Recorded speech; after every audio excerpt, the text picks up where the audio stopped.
So let's do this. Instead of, we could go on and on and on about just different ways and different regulations, but let's customize your perfect scenario and try to make it legal.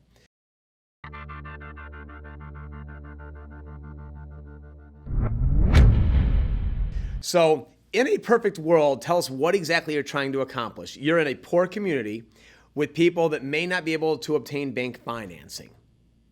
And what would you like to see happen? And then, Jeff, maybe we can try to build that. You explain the exact things she would need to make that work.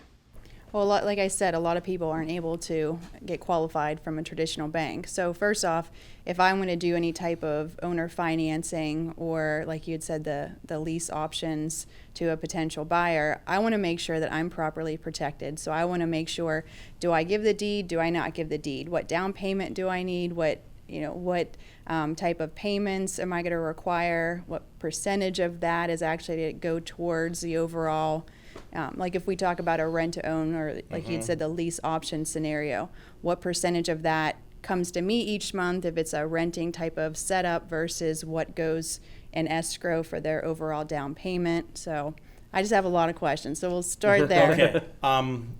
There's a lot to pick apart there. So let's begin with, this is on a house that you own already. You've got the deed to it, right? Correct. Okay. So you've got a lot of options on how you can choose to sell it. And the one thing you said that has me nervous is if they can't qualify or if they won't qualify with a bank. Because if you start to do more than 3 to 5 a year, you're going to need to get these people qualified through a RMLL, Real Estate Mortgage Loan Officer. Okay. I can't even remember all the acronyms anymore. Can't even talk right now. But if you have the deed, you can choose the best way to sell it.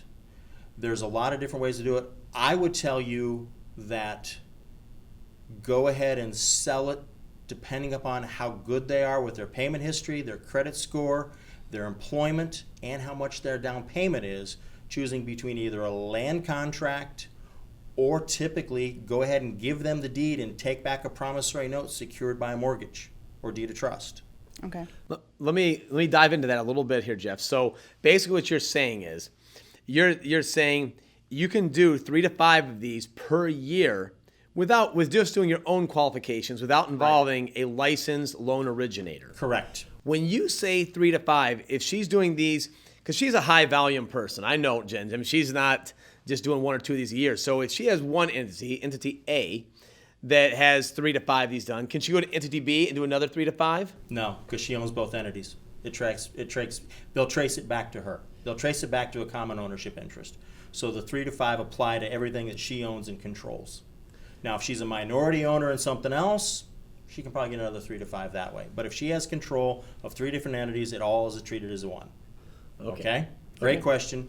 So then and Jenna, I know I didn't answer all your questions. So tell me where I missed. Where did I leave off?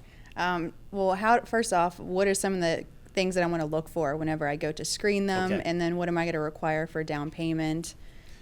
The down payment, you want the down payment to be at least 5% of the purchase price. Okay. You're looking for solid employment history. You're looking for good roots to the community. You want to get a credit report on them. You want to treat it as if they're applying to you at the First National Bank of Jenna to buy your house.